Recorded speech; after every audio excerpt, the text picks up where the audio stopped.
Salve, salve pessoal, Vitinho de Geografia aqui com vocês para dar sequência àquelas aulas de rochas sedimentares que eu tinha acabado de passar na semana passada. Então, o nosso encontro de hoje, nós vamos trabalhar petróleo no Brasil, que está inserido sim dentro do contexto de rochas sedimentares e mais para frente a gente vai verticalizar em cima disso, beleza?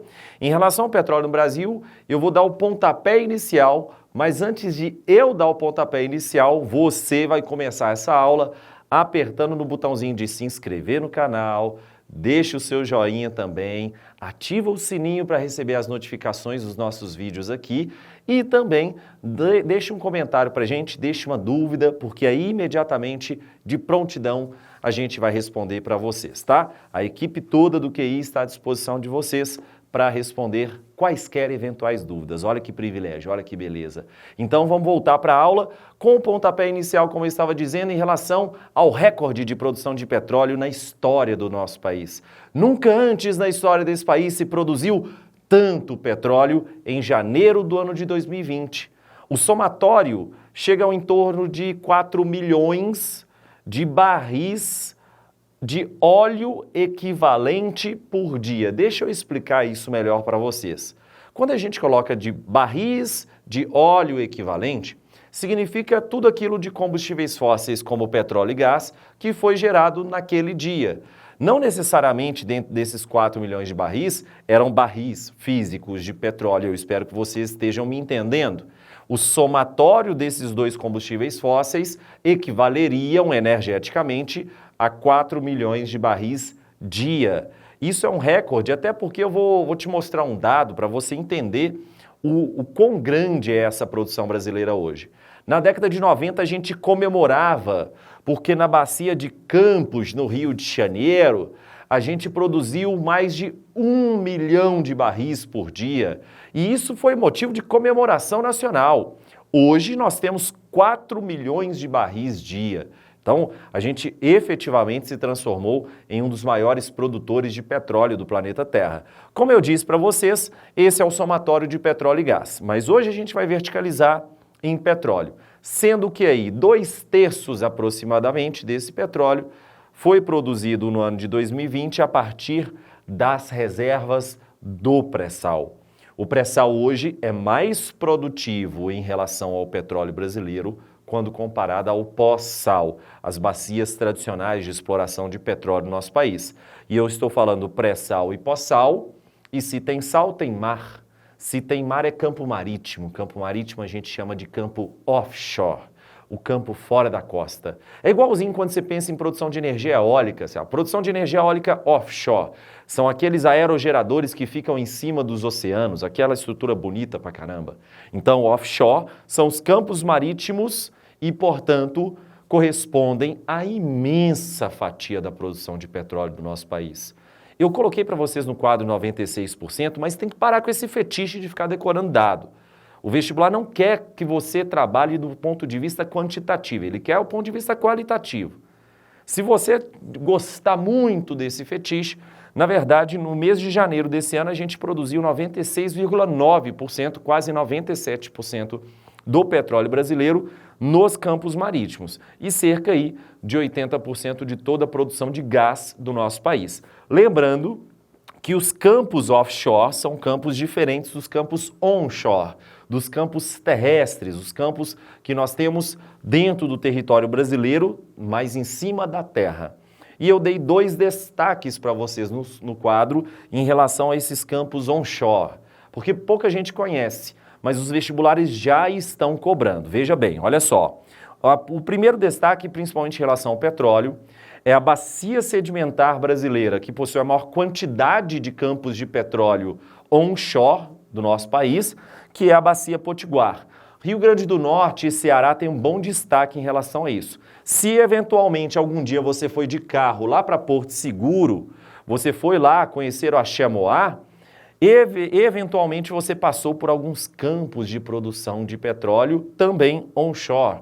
Isso aqui pode ser conectado à história do nosso país. Os primeiros campos de produção de petróleo do Brasil estão associados a Salvador, a periferia de Salvador, num bairro chamado de Lobato. E isso é muito interessante para a gente excluir aquela ideia que petróleo é exclusivamente no fundo do mar. Não, isso não existe, tá? E aí, de antemão, para você que já está com a mãozinha levantada aí querendo fazer uma pergunta, eu vou te responder porque eu conheço a sua dúvida. Tem 10 anos que eu dou aula e tem 10 anos que nesse ponto da matéria a mesma dúvida vai aparecer. Ô Vitinho, se petróleo é formado no fundo do mar, como é que eu consigo encontrar petróleo em terras emersas, como da família Buscapé?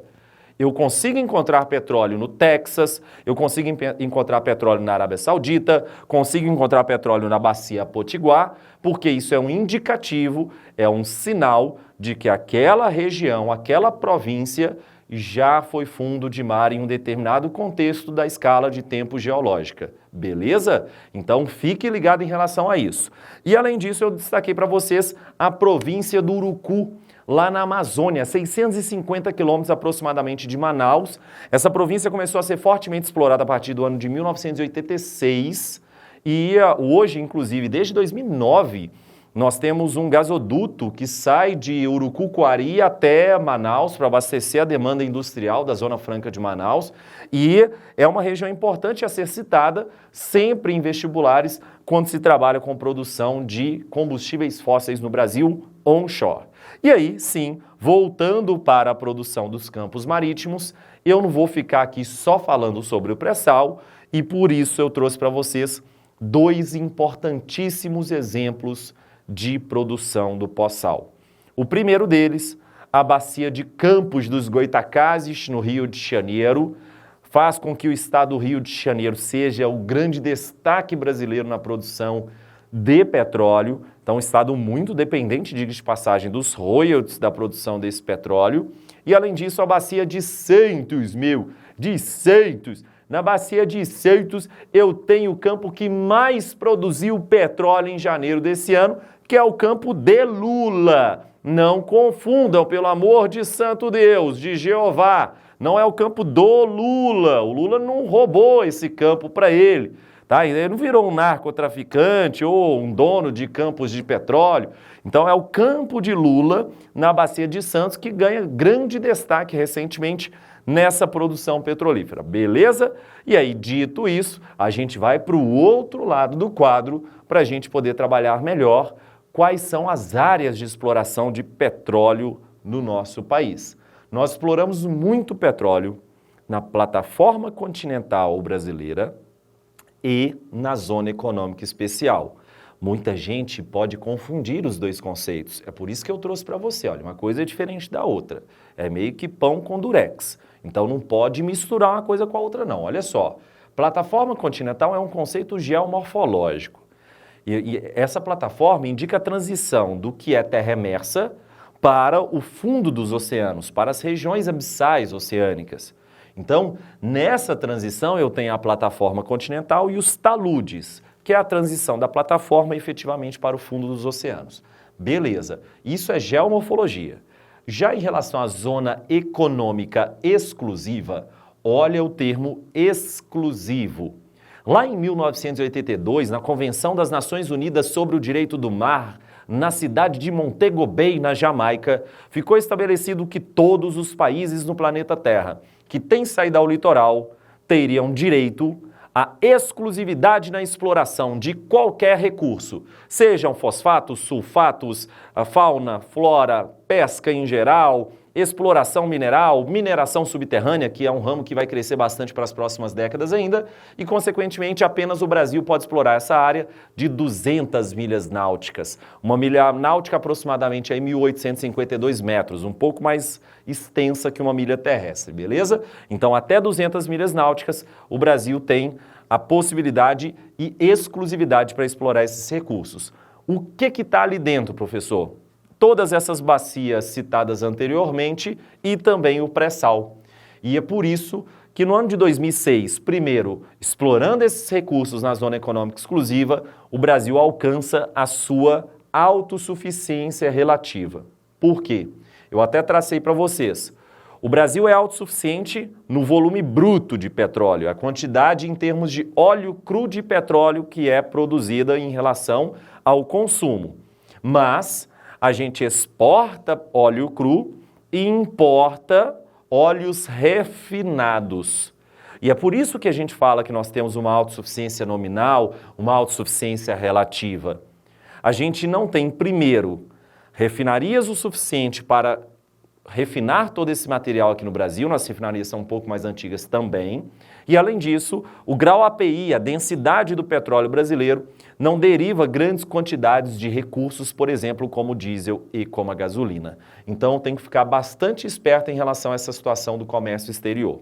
E além disso, além de atingirmos a nossa autossuficiência relativa no século XXI, chegamos na descoberta do pré-sal e no lançamento do pré-sal para o mundo no ano de 2007.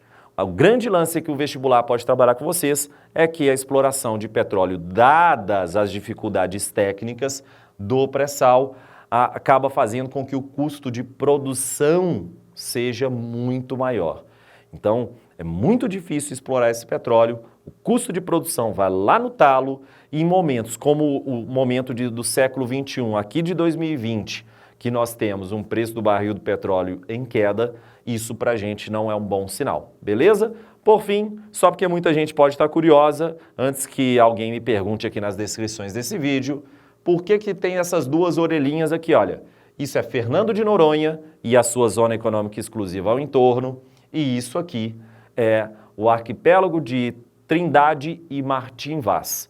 Então, os dois arquipélagos também formando a grande extensão da nossa zona econômica exclusiva. No mais, estamos aqui à disposição na descrição para você tirar as dúvidas. Um grande abraço a todo mundo e tchau, tchau.